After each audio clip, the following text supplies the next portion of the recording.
अभी मौजूद है वैद्य राजेश ठक्कर सर, जो अपने जीवन के अनुभव को हमारे साथ साझा करेंगे।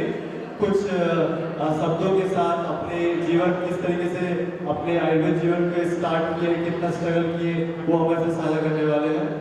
सो सर, आप हमारे बीच आके अपना लाइफ का एक्सपीरियंसेस प्लीज हम लोग के साथ शेयर कीजिए। मैं सभी को ये करूँगा कि आप लोग हाथ ताली बजा के सर का स्वागत करें प्लीज।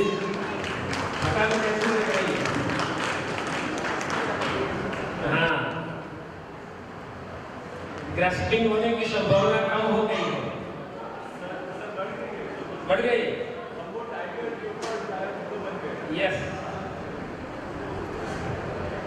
बस यही है। मुझे बोला गया, वैसे तो कल मेरा एक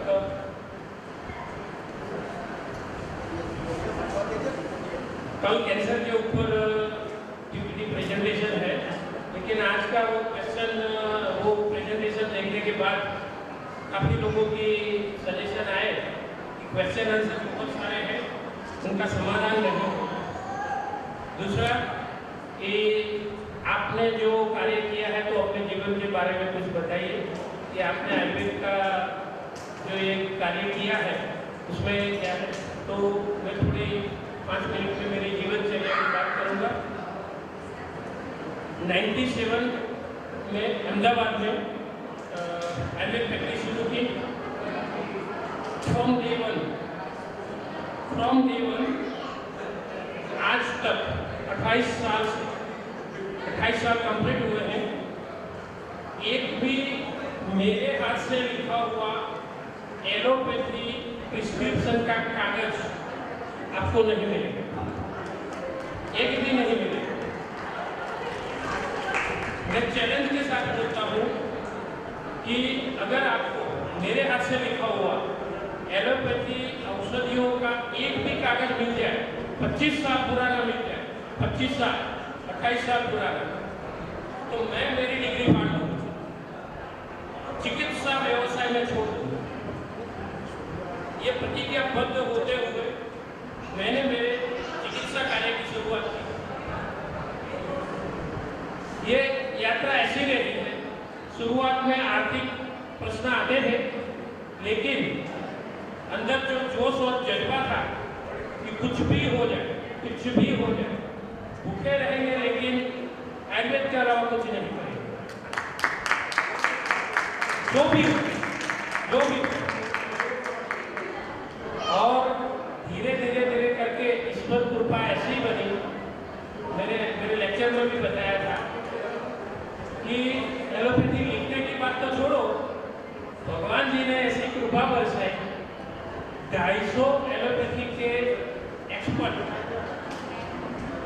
250 से ज्यादा, 27 गायनेकोलॉजिस्ट, 20 से ज्यादा रेडियोलॉजिस्ट, 6 से ज्यादा डीएम कार्डियोलॉजिस्ट, इनको मैं पेशेंट के स्वरूप में देख चुका। तो श्रद्धा, ये मेरा प्रशंसा के लिए नहीं बोल रहा हूँ, मैं इसीलिए बोल रहा हूँ कि एक आदमी ठान ले तो मुश्किलें तो आएगी, लेकिन उसके बाद वहाँ आप टिके रहते हैं तो प्रकृति आपकी पसंदगी करती है, और प्रकृति जब पसंद करती है तो हमारी इच्छा से परे इतना सारा देती है, इतना सारा देती है, कोई उसका मोल नहीं है। इतना ज्यादा भगवान ने दिया कि थोड़ी सी बात करूं मैं। आज जो है मेरी प्राइवेट लिमिटेड कंपनी है, Nisarga Ayurveda hospital and research private limited, 2009 में रजिस्टर्ड की। उससे पहले 97 से मैंने प्रैक्टिस की शुरुआत की। एक छोटी सी ऑफिस लेके वहाँ चिकित्सालय की शुरुआत की। एक थोड़ी सी जगह बड़ी बनाई और पंचकर्म वगैरह स्टार्ट किया। पहले से भी था लेकिन थोड़ा सा बड़ा किया। और 2011 में गुजरात के हिस्ट्री की सबसे पहली मेडिक्लेम की पात्रता रखने वाली, गुजरात के हिस्ट्री की सबसे पहली मेडिक्लेम की पात्रता रखने वाली हॉस्पिटल हमने 2011 में बनाई। समय मेरे पास वो कागज है, शायद ऐसा हुआ तो मैं कल दिखाऊंगा। अहमदाबाद म्यूनिसिपल कमिश्नर ने मुझे जो पर्चा दिया था रजिस्ट्रेशन का, हॉस्पिटल रजिस्ट्रेशन लोकल अथॉरिटी में करना जरूरी है। तो अभी तो NABH हो रहा है, काफी सारी प्रगति हो चुकी है, लेकिन उस समय ऐसा बोलने वाला कोई नहीं था। तो हमने 2010 में नई हॉस्पिटल ली, छोटा बहुत काम कर रहे थे। साल में 18-20 लाख, 17 लाख, 21 लाख के आसपास का एक साल का अंदाज से टर्नओवर हो रहा है। तो मैं साहस क्या होता है वो आपको मैं बता रहा हूं।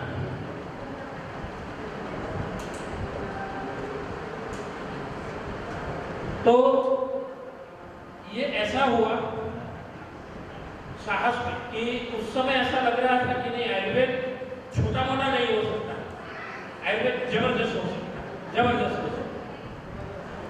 तो मेरी जो हैसियत थी, 20 से 22 लाख का टर्नओवर कर रहा था, उससे 12 गुना, 10 गुना ज्यादा, 15 गुना ज्यादा, उतना साहस करके मैंने एक जगह लेने की सोची। मेरे जो अहमदाबाद में सैटेलाइट एरिया, वहाँ इसरो का हेडक्वार्टर वही 1-2 किलोमीटर के पास में, तो इसलिए उस रोड का नाम सैटेलाइट है। अहमदाबाद का सबसे पॉश एरिया है, और वहाँ एक पैर रखने की लाख रुपए की एक फीट की कीमत होती है।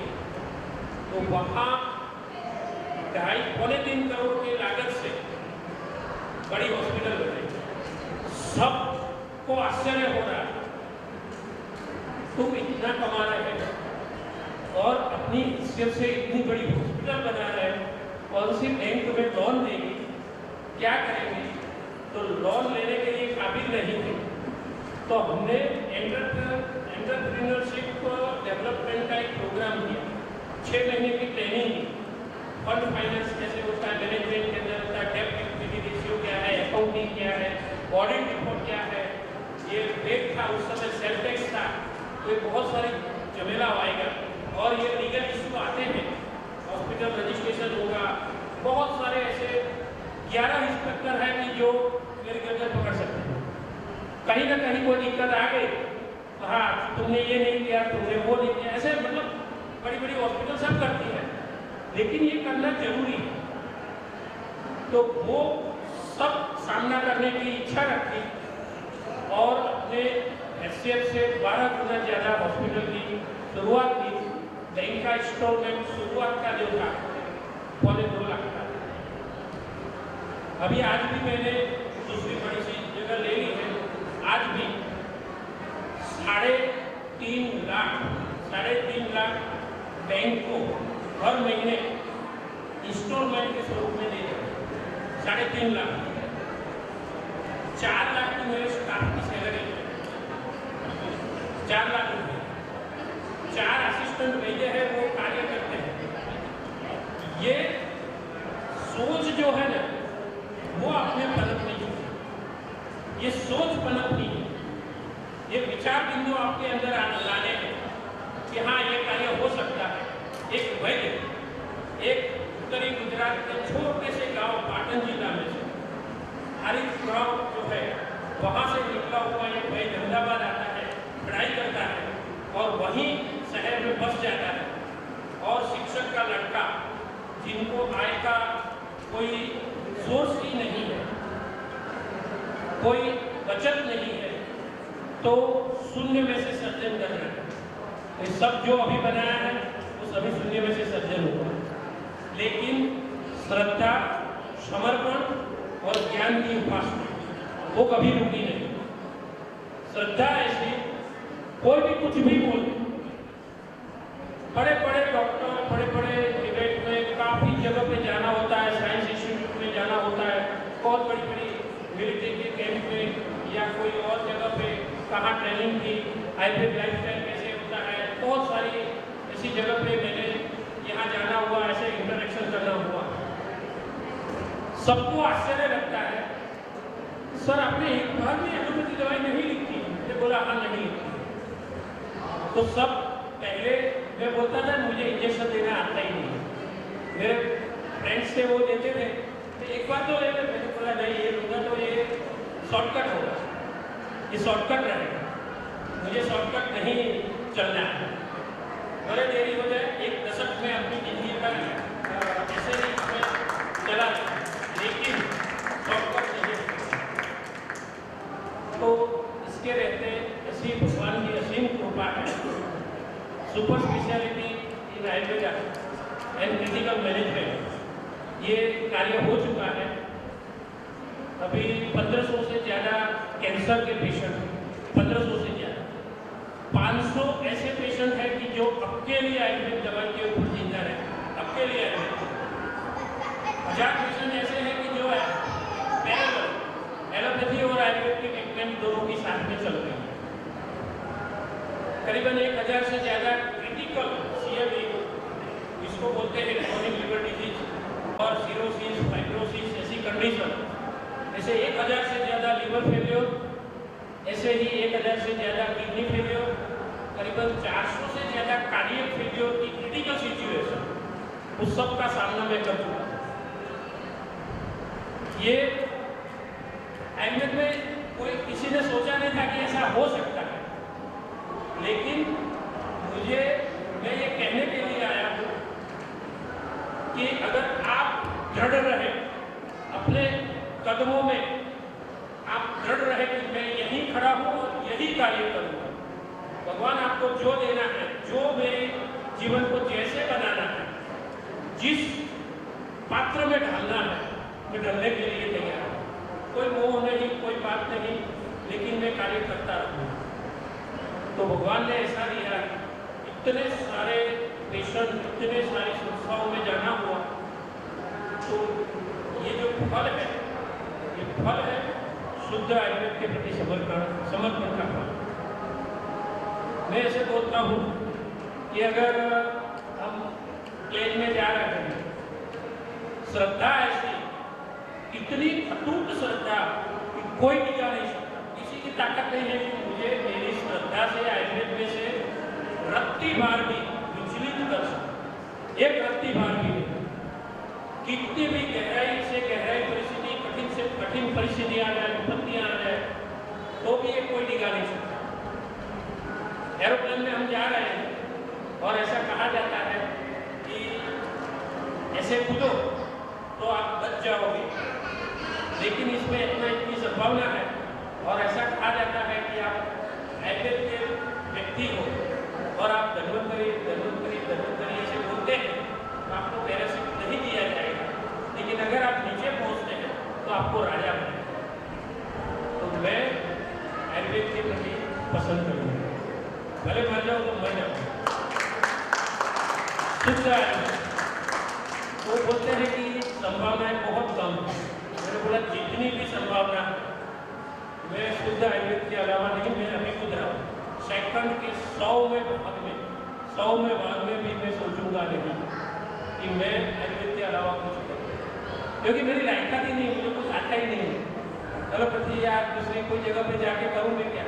टेक्सटाइल, मोबाइल, IT, कुछ भी मनुष्य स्वरूप में मेरी जो हिम्मत है वो वैधव्य की हिम्मत है। मेरे ऊपर से ये पीछा हट गया कि BMS की डिग्री निकल गई और मैं सामान्य आदमी बन गया, तो मेरा कोई मोल नहीं है, तो मेरा कोई मोल नहीं।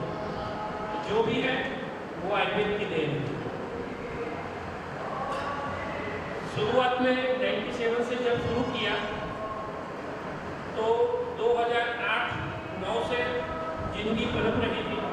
उससे पहले 2006 में मेरा एक्सीडेंट हुआ था, लेकिन 2009 में मैंने ये प्राइवेट लिमिटेड कंपनी बनाई और उस समय मैंने जिनको बोला था कि मेरी जो हॉस्पिटल है शायद श्याम सुंदर साहब ने देखी है, यहाँ शायद वो है और दूसरे मिश्रा जी हैं, प्रकाश पाठक जी हैं, वो भी हमारे यहाँ आ चुके हैं, तो उन्होंने देखी है।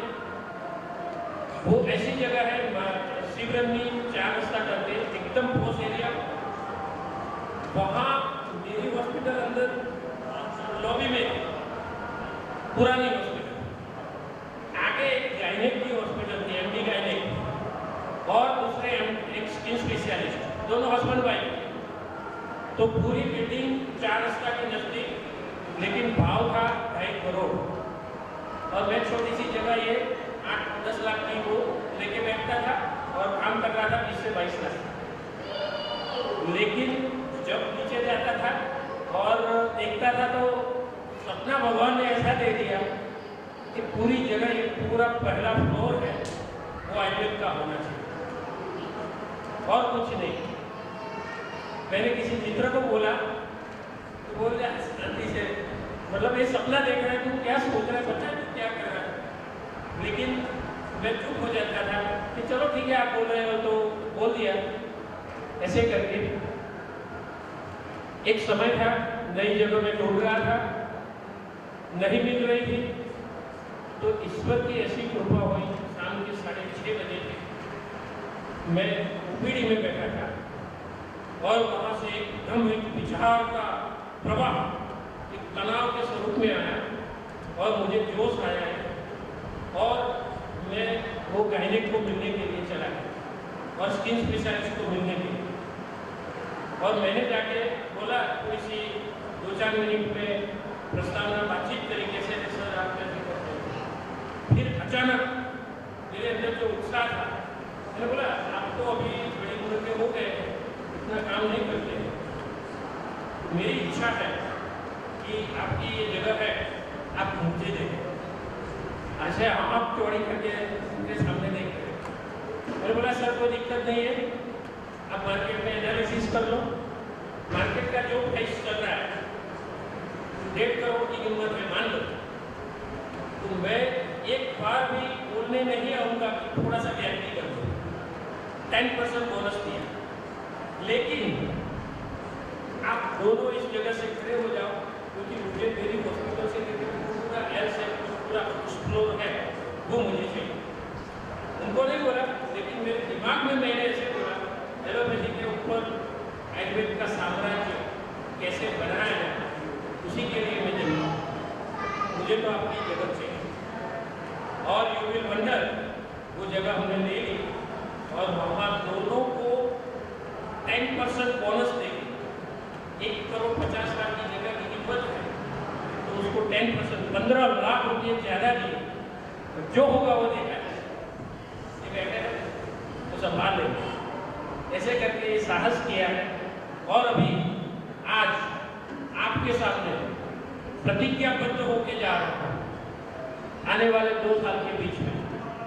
आज की मेरी जो हैसियत है, आज का जो मैं कार्य कर रहा हूँ, उससे और 8 से 10 गुना बड़ा कार्य करने की सपना और देख लिया। आज पहली बार आप सबके सामने मैं क्लियर कर रहा हूँ, करोड़ों की लागत से है, हर महीने 20 से 22 लाख 25 लाख का इंस्टॉलमेंट आएगा बैंक का हर महीने। और कम से कम मेरे आयुर्वेद के जो नई पीढ़ी के लोग हैं, 20 मिनिमम 20 एम्प्लॉयमेंट जनरेशन, तो ये वहाँ से उनका इतना तृप्ति से घर चल रहा ऐसा होना चाहिए, तो 20 लोगों को वहाँ से रोजगार मिले, मेरे 20 वैद्यों को। ऐसी बड़ी कॉर्पोरेट लेवल बहुत जबरदस्त अस्पताल बनाने की सपना है, वो इच्छा है।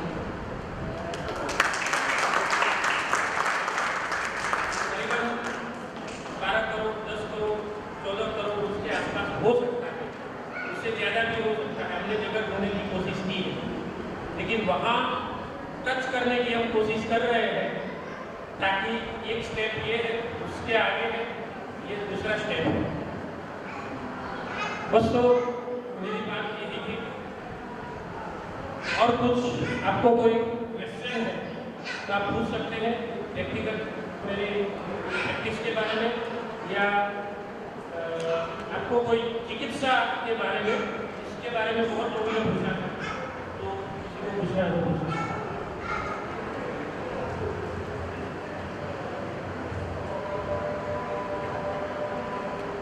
सर ये चीज़ जानना चाहते हैं, क्या परिवार से बहुत ज़्यादा स्ट्रॉन्ग थे आप, कि आर्थिक परेशानियों का सामना नहीं करना पड़ा आपको उस समय क्लिनिक प्रारंभ करने के समय में? क्या परिवार फैमिली बैकग्राउंड बहुत अच्छा था आपका क्या? नहीं, मैं एक शिक्षक के परिवार से हूँ। पिताजी शिक्षक थे, निवृत्त हुए तब उनकी सैलरी 2004 में निवृत्त हुए मेरे पिताजी। 9,000 रुपये की सैलरी थी, कोई पैसा नहीं, कुछ भी नहीं। उस समय इतनी बड़ी सोच नहीं हाँ, आई। लेकिन पिताजी ने दिया कि शिक्षक थे, बहुत उनको ज्ञान देने की बहुत तड़पन थी कि सब विद्यार्थियों को देते थे, पूरी प्रामाणिकता से वो संस्कार मुझ में आ गए। मुझे ऐसा लग रहा है कि वो पितृ कृपा हो रही है, अभी नहीं है, 2018 में देहावसान हुआ, लेकिन उन्होंने कहा मैं आपको ताकत दूंगा ज्ञान की, संस्कारों की, तो वो मिला है मुझे। बाकी सब जो है वो ईश्वर ने कर लिया और मेरी श्रद्धा ने कर लिया। बहुत भाग्यशाली है। बोल, हाँ जी, बड़ा सर, आप सर, मुझे एक चीज़ जानकारी करनी थी आपसे कि क्या हम लोग अपने आयुर्वेद क्लिनिक को या छात्र क्लिनिक को मेडिक्लेम की क्राइटेरिया में कैसे ला सकते हैं? कुछ क्या? मेडिक्लेम की क्राइटेरिया में हाँ, कैसे ला सकते हैं आयुर्वेद? नहीं अभी आ रहा है ना, काफ़ी जगह पे हो चुका, अभी तो NABH हो रहा है और आप पात्रता रखते हैं। वो जो पहले के जो रूल्स रेगुलेशन थे वो अभी निकल चुके हैं। अच्छा, तो रजिस्ट्रेशन के लिए क्लिनिकल एस्टेब्लिशमेंट एक्ट हाँ हाँ जो है हाँ वो आपको फिल करके हाँ। उसमें से थोड़ी सी पात्रता और बना के जी, आप NABH ले लो, हाँ। मेडिकल पास हो जाएगा। अच्छा, उसके लिए फिर कितनी पात्रता लेने के दो बाद? दो बेड होगा तो भी चल जाएगा। पहले ऐसा नियम था, गुजरात की मैं बात कर रहा हूँ, हाँ, कि मिनिमम 7 बेड जरूरी, 5 बेड जरूरी था। अच्छा, तो फिर हमने इसीलिए 7 बेड की हॉस्पिटल बनाई, लेकिन अभी परिस्थितियाँ बदल चुकी हैं, तो आप कर सकते हैं NABH और 2 बेड की हॉस्पिटल है तो भी चलता है। अच्छा। हाँ, मेडिक्लेम के लिए पात्रता मिल जाएगी। तो मेरे मेडिक्लेम हमको कहाँ अप्लाई करना पड़ेगा? सरकार को अप्लाई करना पड़ेगा? आपको क्लिनिकल एस्टेब्लिशमेंट एक्ट जो आया है ना, हाँ हाँ वो उसके तहत पहले तो रजिस्ट्रेशन करवाना। हाँ, तो हो चुका है। हाँ, वो करवा के फिर अपनी जगह का लोकल रजिस्ट्रेशन भी करवाना होगा, वही है लोकल का। हाँ, फिर मेडिक्लेम के लिए जो कंपनियां हैं, आयुष की हमारी जो वेबसाइट है, हाँ, वहाँ आपको गाइडलाइन मिल जाएगी, अच्छा, उसको पढ़ लेना वहाँ डिटेल में। हैं?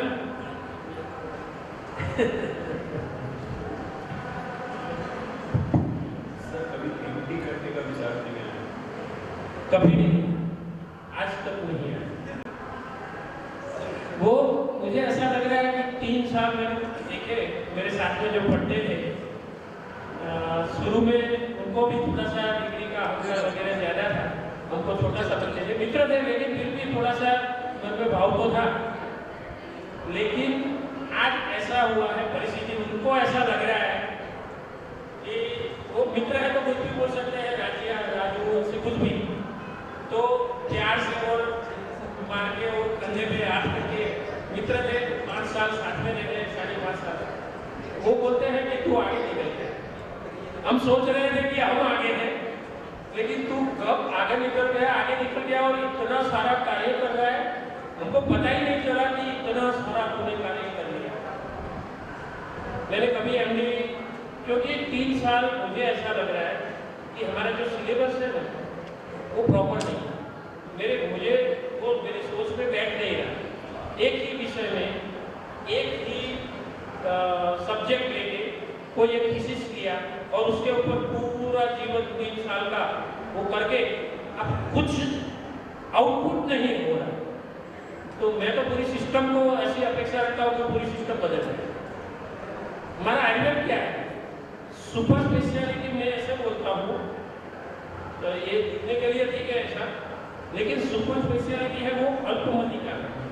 एक न्यूरोलॉजिस्ट है तो उनको इतना ही देखना है, उनको पता नहीं है कि क्रेनियोटोमी क्या है, उनको मस्कुलर डिस्ट्रोफी से कोई लेना देना नहीं, उसको इंसुलिन रेजिस्टेंस और उससे सी पेप्टाइड से कोई लेना देना नहीं, उनको पेंक्रियास से कुछ लेना देना नहीं, तो उनको इतना ही देखना है। तो आपको इतना ही देखना है तो आप एक्सपर्ट तो ऐसे ही होने वाले हो, प्रोटोकॉल भी बन जाएगा, लेकिन हर रोज अपने दिमाग को 10 बार शीर्षासन करो। अभी एक पेंक्रियाटाइटिस का केस आया, अभी शादी सर्दी खांसी के लिए आया और अभी ये आया, तो ये स्टिंग है। मुझे ऐसा लग रहा है और काफ़ी सारे हमारे यहाँ प्रचलन में ऐसा सुनने को आता है कि स्पेशलाइजेशन जो है एमडी है वो जरूरी है, समाज को दिखाने के लिए जरूरी है, हमारे बोर्ड पे और कार्ड पे लिखने के लिए बहुत जरूरी है, लेकिन प्रैक्टिस में कोई देख के नहीं आता, कोई देख के नहीं आता। अभी मैं एक बात करूँ कि इंदौर में यहाँ आने से कुछ समय पहले एक सर्जन है,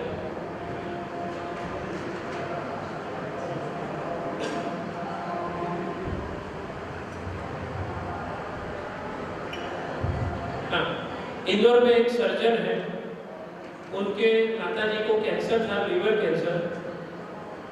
उन्होंने 45 लाख में लीवर ट्रांसप्लांट करवाया, 7 महीने के अंदर रिकरेंट हुआ और इतने प्रॉब्लम है, एल्ब्यूमिन कम है, ये कम है, आईसीयू में एडमिट है। यहाँ आने से कुछ समय पहले ही वो सर्जन ने खुद बात की, मैंने वीडियो कॉल की थी, उनके आंख में आंसू थे।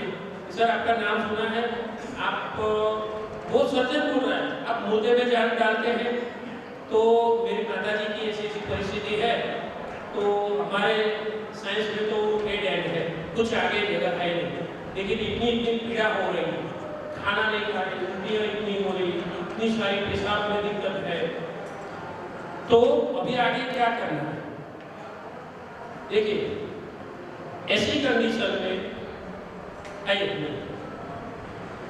ऐसी कंडीशन में इंदौर की 300 करोड़ की हॉस्पिटल में जो एडमिट है, एक जनरल सर्जन रात को 9, सवा 9, साढ़े 9 बजे के आसपास वो फोन करता है और बोलता, मैंने बोला कि ये कल करेंगे आपको कुरियर, तो 2 दिन लगेंगे, तो बोला नहीं कि मैं किसी को भेजता हूँ या कोई ना कोई अहमदाबाद से, तो कागज में भेज देंगे। तो इतना सारा 10 से 12 कॉल उन्होंने किया, सिर्फ आयुर्वेदिक औषधि समझकर उनकी माताजी को मिल गई। क्रिटिकल सिचुएशन थी और आगे कोई रास्ता नहीं था। तो ये भगवान की कृपा है, इतने बड़े सर्जन, 45 लाख में लीवर ट्रांसप्लांट का ऑपरेशन हो चुका है, फिर से यहाँ रिकरेंट हुआ है और अभी डेड एंड है, कोई रास्ता है ही नहीं, आगे जाए कैसे? तो फिर हमने ये कार्य किया। तो मुझे ऐसा लग रहा है कि आपका जो क्वेश्चन था एमडी, मुझे कभी अफसोस नहीं रहा, मैं गौरव के साथ बोलता हूँ और ऐसे अफसोस कभी नहीं रहा कि मैंने एमडी नहीं